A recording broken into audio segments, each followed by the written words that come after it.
Assalamualaikum warahmatullahi wabarakatuh. Sebelumnya terima kasih atas kesempatan yang diberikan kepada saya untuk dapat melakukan presentasi pada kesempatan kali ini. Nah, sebelumnya izinkan saya untuk memperkenalkan diri terlebih dahulu. Perkenalkan, nama saya Niwa Zibejati. Saya berasal dari prodi D3 Rekam Medis dan Informasi Kesehatan dengan nomor induk mahasiswa 0630 10 12 40 0020.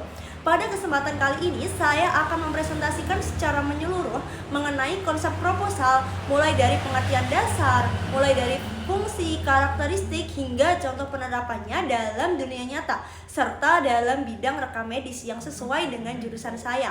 Baik, untuk yang pertama, yaitu kita akan membahas mengenai hakikat proposal. Proposal dapat dipahami sebagai dokumen tertulis yang disusun untuk menjadi pedoman dalam melaksanakan suatu kegiatan ataupun sebuah penelitian. Dalam ranah akademik, proposal berfungsi sebagai syarat utama yang menentukan suatu kelayakan penelitian ini bisa diterima ataupun tidak. Begitu menurut penelitian dari Sultani pada tahun 2023. Melalui penyusunan proposal, peneliti berusaha sekuat mungkin meyakinkan pihak-pihak terkait, baik dosen pembimbing, lembaga pendanaan, maupun sponsor-sponsor, bahwa kegiatan yang dirancang memiliki urgensi dan manfaat. Seperti itu, lanjut kita ke jenis-jenis proposal. Untuk jenis-jenis proposal dibagi menjadi dua, yaitu berdasarkan bentuk dan berdasarkan tujuan penulis. Kalau berdasarkan bentuk, ini dibagi lagi menjadi 3 subbab nih. Ada formal, ada non-formal, serta semi-formal. Lanjut, untuk berdasarkan tujuan penulis, ini ada proposal riset dan penelitian, riset atau penelitian. Lalu ada proposal acara, proposal kerjasama, proposal permohonan dana, proposal kerja praktek, serta proposal usaha. Jadi ada 6 nih untuk di bagian berdasarkan tujuan dari penulis. Lalu kita ke bagian ciri dan isi proposal penelitian. Nah, ciri dari proposal penelitian ini sendiri yang pertama adalah sistematik.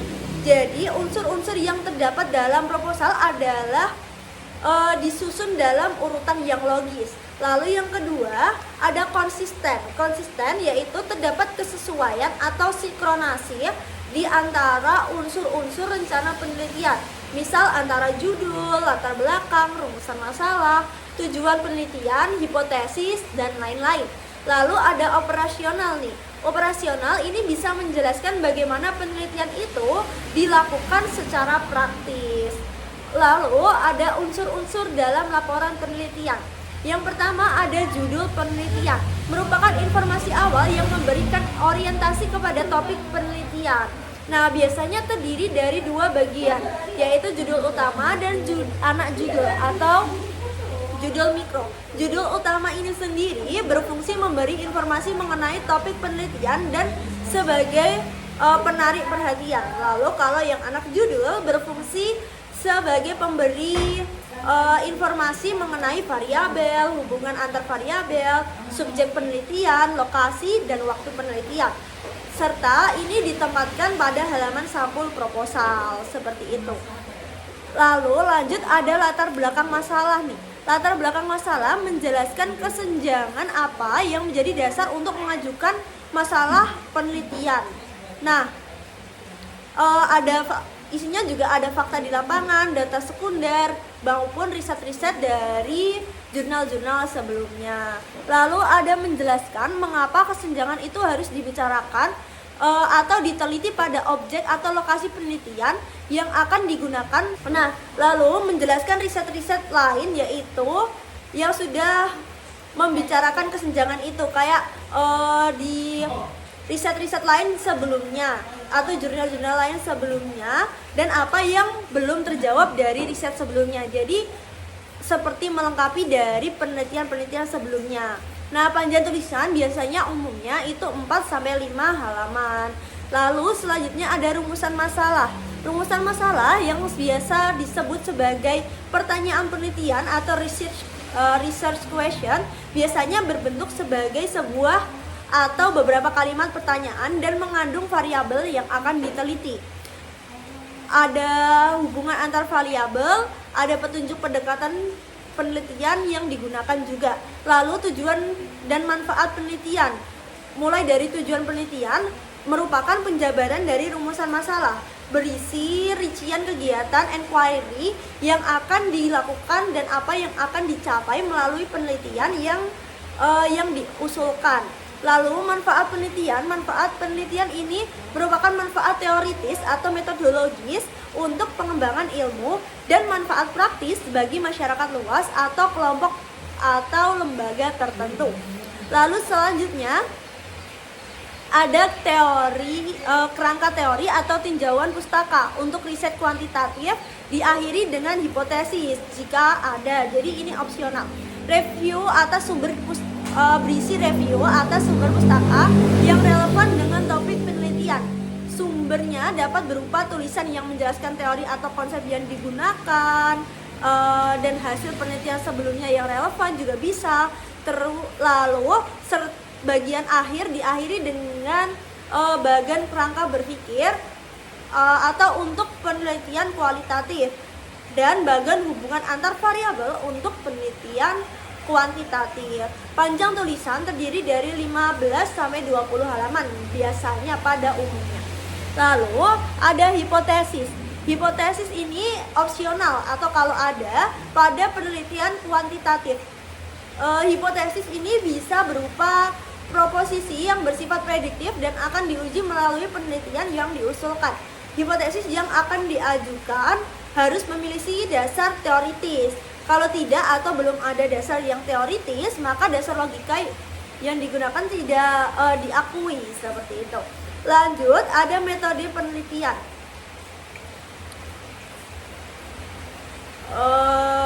Metode penelitian ini berisi tentang jenis penelitian, strategi atau metode penelitian, objek penelitian, lokasi dan waktu penelitian, populasi dan sampel, jenis dan sumber data, teknik pengumpulan data, validitas dan reliabilitas serta teknik analisis data. Dan yang terakhir, daftar pustaka. Daftar pustaka merupakan daftar semua sumber pustaka yang digunakan untuk menulis proposal penelitian. Jadi teman-teman bisa memeriksa konsistensi antara sitasi atau kutipan di dalam proposal dengan daftar pustaka. Tidak perlu dikelompokkan. Pada daftar pustaka tidak perlu dikelompokkan berdasarkan jenis sumber, misalnya buku, artikel, sumber online dan sebagainya. Tetapi semua sumber dimasukkan dalam satu daftar dengan urut abjad dari A sampai Z. Biasanya menggunakan teknik penulisan daftar pustaka atau bibliografi yang menentukan, atau contohnya MLA, APA, Harvard, Chicago dan sebagainya. Itu merupakan beberapa format daftar pustaka. Lalu kita lanjut ke struktur proposal tugas akhir atau skripsi. Nah, tadi kita sudah membahas tentang proposal penelitian. Sekarang kita bahas tentang proposal tugas akhir atau skripsi. Bagian awal merupakan pengantar kepada bagian inti atau pembahasan tugas yang meliputi yang pertama ada halaman judul. Halaman judul ini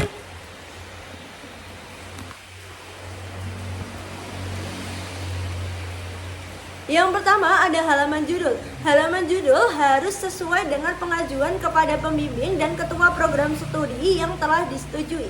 Yang kedua ada halaman pengesahan. Halaman pengesahan ini membuat pengesahan pembimbing dan disetujui oleh ketua program studi bahwa telah disahkan sebagai syarat melakukan penelitian. Yang ketiga ada daftar isi, daftar gambar, dan daftar tabel. Nah, lanjut bagian inti ada lagi bagian inti. Tadi bahas bagian awal, sekarang kita ke bagian inti atau merupakan batang tubuh dari tugas akhir yang terdiri dari abstrak. Abstrak merupakan intisari penelitian yang memuat 3 pokok pikiran: latar belakang dan rumusan masalah, metodologi dan pelaksanaan penelitian, serta hasil yang ingin dicapai. Abstrak terdiri dari 3 sampai dengan 5 kata-kata kunci, ditulis tidak lebih dari 200 kata. Lalu ada tujuan penelitian. Bagian ini memuat hal-hal yang ingin dicapai setelah penelitian ini berakhir. Lalu ada latar belakang. Latar belakang ini merupakan deskripsi persoalan-persoalan yang muncul dan dihadapi. Kesenjangan antara keadaan nyata dan keadaan ideal yang diharapkan sehingga melahirkan inti masalah baru yang harus diselesaikan. Latar belakang juga memuat uraian tugas, uraian makna penting alasan penelitian tersebut harus dilaksanakan. Nah, selanjutnya ada manfaat penelitian. Manfaat penelitian adalah dampak yang diperoleh ketika tujuan dari penelitian itu tercapai. Lalu ada tinjauan pustaka. Tinjauan pustaka merupakan berisi tentang kajian teori atau sering juga disebut sebagai landasan teori atau tinjauan pustaka.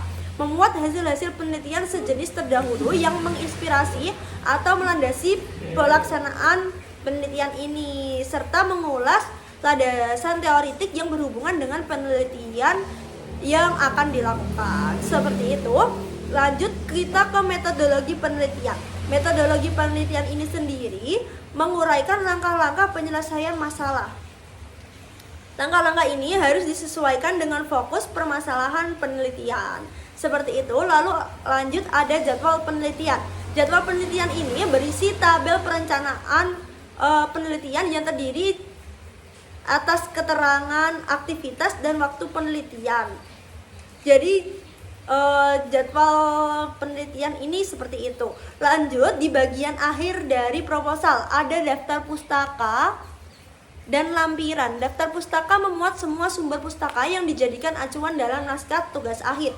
Semua acuan yang dinyatakan di dalam naskah harus dicantumkan dalam sebuah acuan, dan sumber-sumber pustaka yang dinyatakan di dalam daftar pustaka dinyatakan dalam daftar acuan harus diacu dalam naskah. Jadi semua sumber-sumber yang dipakai dalam proposal tersebut dari awal penelitian hingga akhir penelitian, dari awal proposal hingga akhir proposal harus disusun secara alfabetis mulai dari A sampai dengan Z, serta menggunakan penulisan APA style atau American Psychological Association atau Harvard style, seperti itu. Lanjut ada lampiran. Lampiran merupakan keterangan tambahan yang mendukung penjelasan atau uraian dalam naskah, seperti itu. Lanjut ada kita ke manajemen penggunaan bahasa Indonesia dalam penyusunan proposal. Jadi bagaimana sih manajemen penggunaan bahasa Indonesia dalam penyusunan proposal? Jadi dalam penggunaan bahasa Indonesia yang baik dalam proposal harus memenuhi kaidah bahasa baku, seperti penggunaan ejaan yang disempurnakan atau EYD, dan kaidah ketatabahasaan yang tepat. Proposal harus menggunakan kalimat efektif agar jelas dan ringkas, serta dilengkapi dengan kata kerja tindakan, kalimat perincian, dan kalimat pendefinisian untuk mempertegas tujuan dan isi dari proposal itu sendiri.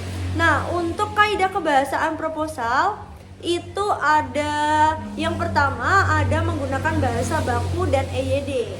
Yang kedua menggunakan kalimat efektif. Jadi kalimat efektif itu kalimat yang jelas, singkat, padat, jelas, dan tidak bertele-tele atau berbelit-belit untuk menghindari ambiguitas dan mempermudah pembaca memahami isi dari proposal tersebut.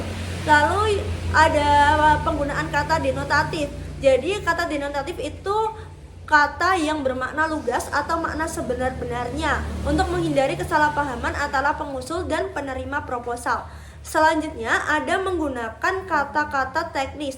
Gunakan istilah-istilah ilmiah yang relevan dengan bidang kegiatan proposal. Lanjut ada menggunakan kata-kata kerja tindakan. Gunakan kata kerja yang menunjukkan langkah-langkah atau metode kegiatan seperti melakukan, mengamati, berlatih, serta mengumpulkan. Ada juga menggunakan kalimat perincian, yaitu kayak kalimat pertama, kedua, ketiga, selanjutnya, selain itu. Jadi untuk menjelaskan poin-poin ini secara bertahap.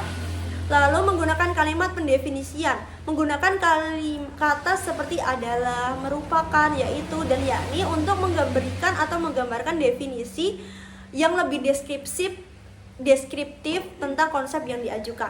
Lalu yang terakhir ada menggunakan kalimat persuasif atau argumentatif.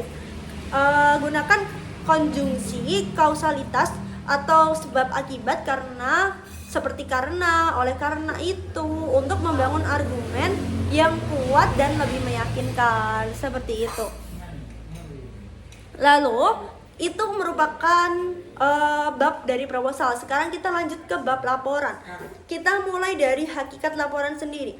Menurut Hemstreet tahun 1998, laporan adalah pesan yang disampaikan secara sistematis dan objektif, digunakan untuk menyampaikan informasi dari satu definisi organisasi kepada departemen lain atau lembaga lainnya untuk membantu pengambilan keputusan atau memecahkan masalah. Nah, jenis-jenis laporan yaitu juga masih dibagi lagi. Ada laporan berdasarkan waktu. Yang pertama adalah laporan berdasarkan waktu. Itu ada laporan menjadi dua laporan spesifik. Dibagi lagi menjadi dua laporan spesifik, yaitu laporan insidental dan laporan berkala. Laporan insidental ini sendiri merupakan laporan yang dibuat ketika jika dibutuhkan, misalnya terjadi masalah yang tidak terduga, untuk penyelesaiannya harus ada informasi yang rinci tentang masalah tersebut. Agar segera selesai, maka laporan insidental itu pun harus segera dibuat.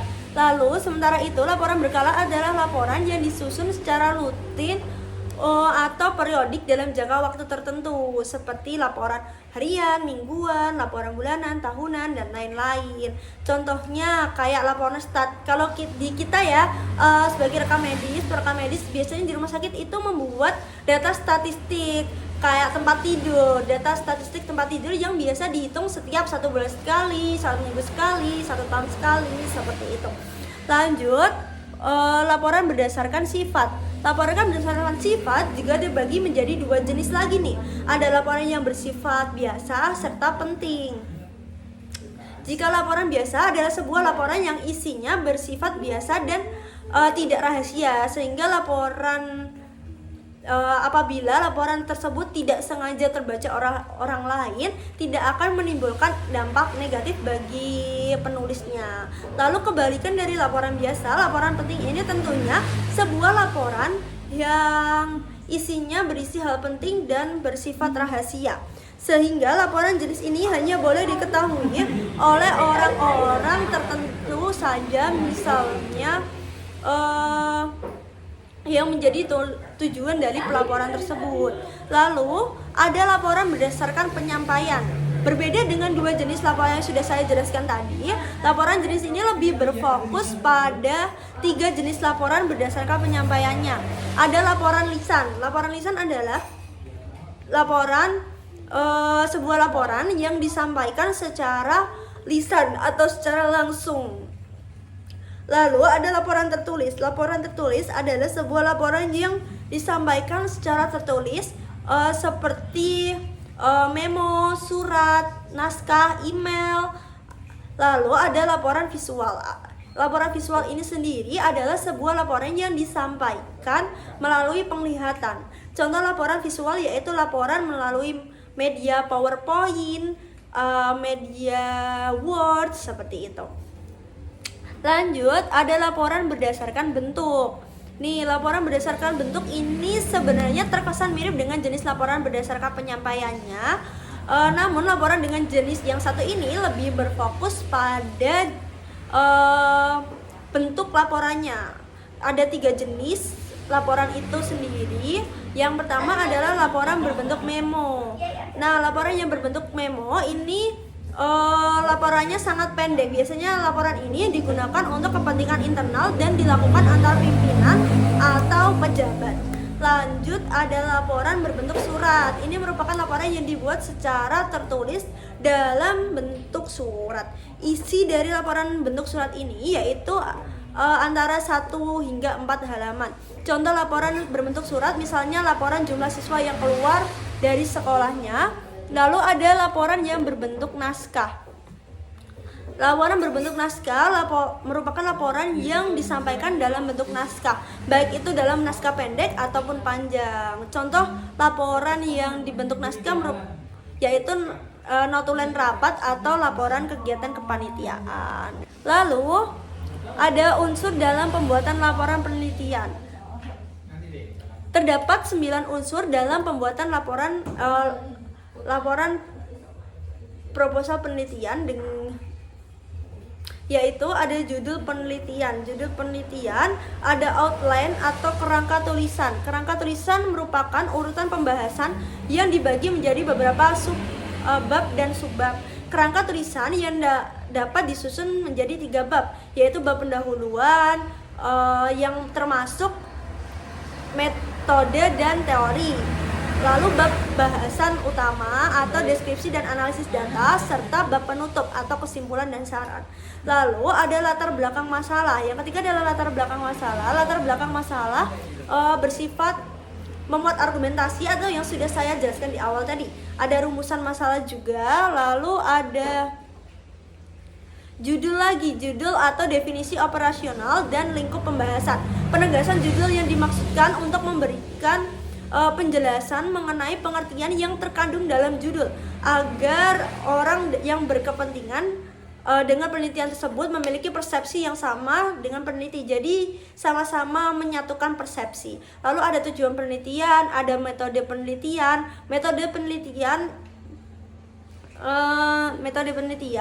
lalu ada sistematika penulisan dan daftar pustaka. Lalu ada struktur laporan tugas akhir atau skripsi. Laporan penelitian disusun dalam struktur sebagai berikut.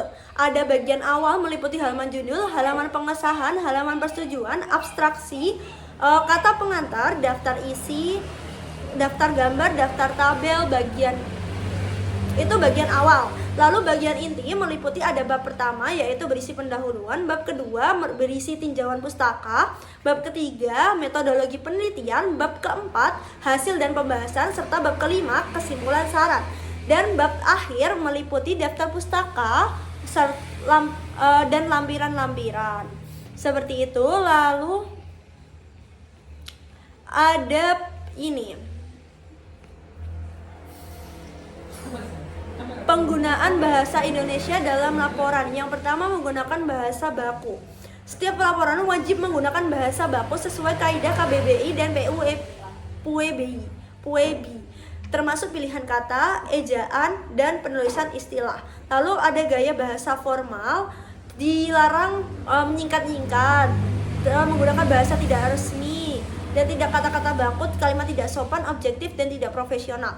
Lalu kalimat efektif, menggunakan kalimat efektif harus singkat, padat, dan jelas. Lalu ada konsistensi istilah teknis, medis, atau manajerial harus digunakan secara konsisten dari awal hingga akhir laporan supaya tidak menimbulkan kebingungan bagi pembaca. Lalu ada objektif dan tidak emosional. Laporan disusun berdasarkan data dan fakta, bukan opini pribadi, emosi, atau gaya bahasa persuasif. Lalu penggunaan tanda baca yang tepat. Pastikan penggunaan titik, koma, tanda kurung, dan lainnya mengikuti PUEBI agar makna tidak ambigu. Lalu ada struktur penomoran rapi. Penggunaan paragraf, subbab, daftar, dan tabel harus mengikuti format penulisan yang sistematis sehingga mudah dibaca. Lanjut, kita ke contoh permasalahan yang berkaitan dengan prodi rekam medis dan informasi kesehatan, yaitu contoh yang berkaitan dengan prodi saya. Yang pertama, ada ketidaktepatan penggunaan istilah medis dalam bahasa Indonesia. Dalam penyusunan proposal dan laporan, seringkali ditemukan ketidaktepatan penggunaan istilah medis, baik yang bersifat internasional, misalnya bahasa Inggris atau Latin, yang tidak disesuaikan dengan padanan bahasa Indonesia yang tepat. Ini menyebabkan kebingungan pembaca yang tidak memiliki latar belakang medis yang mendalam. Jadi, kalimat-kalimat medis yang terdapat dalam proposal akan membingungkan pembaca yang tidak berkepentingan dalam medis, yang tidak memiliki latar belakang medis, seperti itu. Lanjut, kalimat tidak efektif dan terlalu panjang. Proposal dan laporan seringkali berisi kalimat panjang dan bertele-tele hingga membuat pembaca kesulitan untuk memahami tujuan atau informasi yang akan disampaikan. Selain itu, banyak kalimat yang tidak mengikuti kaidah kalimat efektif dalam bahasa Indonesia atau kalimat yang singkat, padat, dan jelas, seperti itu. Lanjut, ada kesalahan ejaan dan tanda baca. Dalam proposal dan laporan sering ditemukan kesalahan ejaan. Misalnya penulisan kata yang salah atau tidak konsisten dan tanda baca yang tidak sesuai dengan pedoman PUBI. Seperti penulisan huruf kapital yang tidak tepat dan penggunaan koma yang salah. Lalu latar belakang tidak sistematis. Pada proposal bagian latar belakang sering sekali kita temukan tidak terstruktur dengan baik. Urutannya penyajian tidak mengikuti alur logis seperti misalnya fakta, masalah, urgensi, dan solusi. Sehingga tujuan proposal menjadi tidak fokus. Jadi tujuan proposal itu kayak terpecah-pecah belah seperti itu. Lanjut, ada tujuan penelitian yang tidak jelas. Tujuan penelitian dalam proposal sering kali ditulis terlalu umum, tidak terukur, atau tidak terhubung langsung dengan rumusan masalah yang diajukan, sehingga tidak memberikan gambaran yang jelas mengenai hasil yang ingin dicapai. Lalu, ada lagi kurangnya kohesi dan koherensi antar bab. Hubungan antara bagian dan laporan. Misalnya, antara metodologi, hasil, dan diskusi tidak terjalin dengan baik, membuat alur penelitian terkesan terputus-putus dan membingungkan. Kadang ada yang alurnya ke utara, alur di metodologinya ke utara, terus hasilnya ke selatan. Jadi itu akan membingungkan pembaca. Lalu ada penggunaan data yang tidak dijelaskan dengan bahasa yang tepat. Data yang disajikan dalam bentuk tabel, grafik, atau gambar seringkali tidak memberikan penjelasan yang cukup, sehingga itu membuat pembaca ini kesulitan dalam memahami arti dari tabel, grafik, ataupun gambar tersebut. Jadi seperti itu. Mungkin itu dulu presentasi dari saya. Kurang lebihnya saya mohon maaf. Wabillahi taufiq walhidayah. Wassalamualaikum warahmatullahi wabarakatuh. Saya Nima Zubajadi pamit undur diri. Selamat beraktivitas kembali teman-teman. See you.